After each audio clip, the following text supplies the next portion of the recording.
Hi, this is a lecture on the myth of the college guarantee. Oh.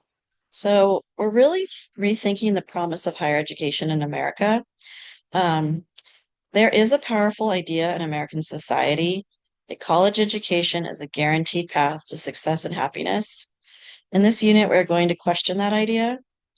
Is a four-year college degree, especially one that may put you into debt, really a guarantee of success? Was it ever a guarantee? And if it isn't, what is the true purpose and value of higher education? And that's what you're going to write essay one on. Let's look to the history of education in the United States. Thomas Jefferson believed education was essential to a healthy democracy. For him, education wasn't simply to prepare for a job, it was a way to create informed citizens who could think critically and participate in self government. Later, John Dewey expanded on this idea. He believed education should foster creativity, collaboration, critical thinking, and social responsibility. Education was about developing thoughtful individuals capable of contributing to democratic life. In other words, the purpose of education was much broader than simply go to college, get a job, make money. After World War II, things changed. After World War II, the GI Bill, which was money for people, for veterans to go to college, uh, allowed them to get a higher education. So a lot of veterans who wouldn't have had the chance to go to college before now could. It became very accessible to Americans who wouldn't have been able to have that opportunity previously, and it expanded the American middle class.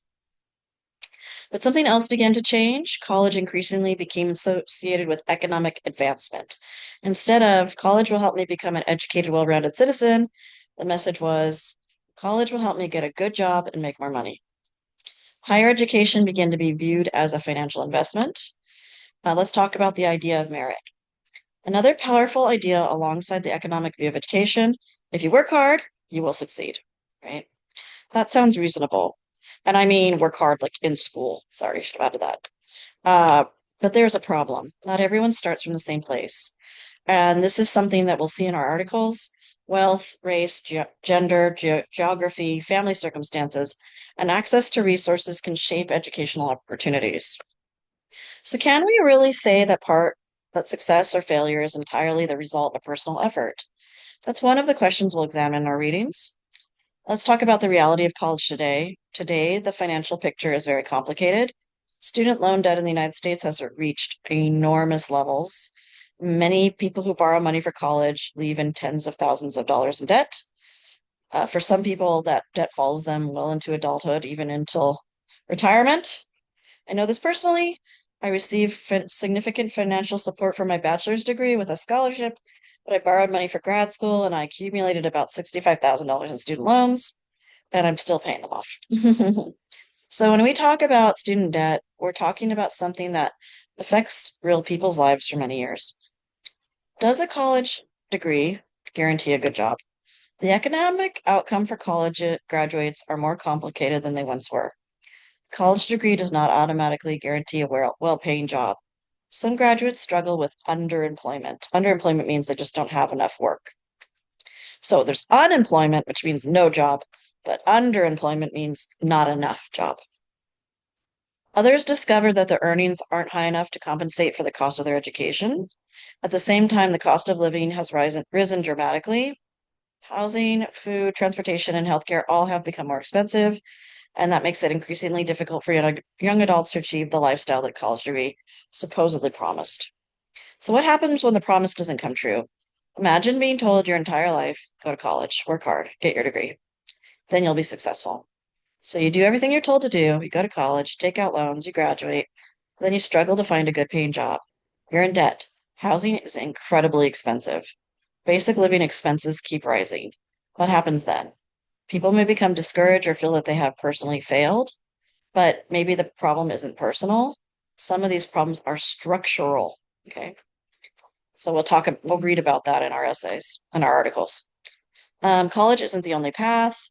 If your primary goal is financial stability, a four-year college degree isn't the only option. Skilled trades and technical careers provide excellent opportunities.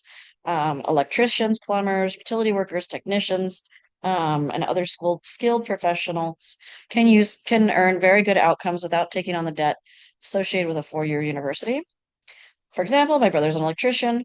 In short, he makes more money than I do. Um, After 2 years of college, he got a full-time job. I didn't get a full-time job right after college. I was underemployed for a while, right? So he did 2 years of college and then full-time job. Um, there are many possibilities to a successful life. Okay. So what is education for? Let's go back to the original question. What is the purpose of education?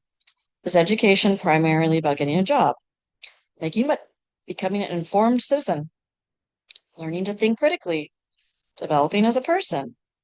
Perhaps it can accomplish several of these things. We need to stop presenting college as the only path to success. So let's rethink the college guarantee. We need a more honest conversation about higher education. College can provide tremendous opportunities, but it also comes with costs and risks.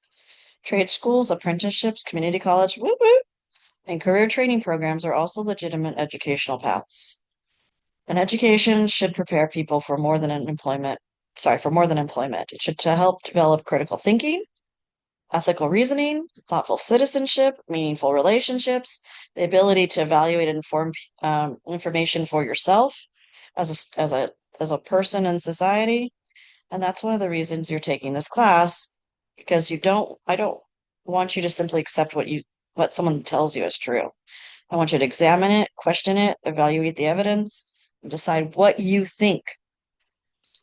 Okay, the point of this lecture is not just don't go to college. No, please don't think that. It's not an anti-college lecture. I'm not telling you that college is bad. I'm telling you that going to university could, I'm not telling you that going to university will leave you unhappy or buried in debt. I'm asking you to question the idea that college guarantees success and happiness. It doesn't, but there's no guarantees in life, right? But be careful because you've been told college does guarantee this. College can be an excellent path, but it isn't the only path. And it isn't a universal solution to economic hardship or unhappiness. Now let's go back to the bigger question. The early American vision of education was much deeper than job training. Education was connected to liberty, self-government, and the ability to think independently. So as we begin this unit, I want you to think about one central question. What should education actually do for us as a society? As we read the authors in this unit, we'll investigate that question further. And you will, if I could get back to it, examine. There we go. Examine it, question it, evaluate the evidence, and decide what you think. All right. Thank you very much. You have an activity to do after this.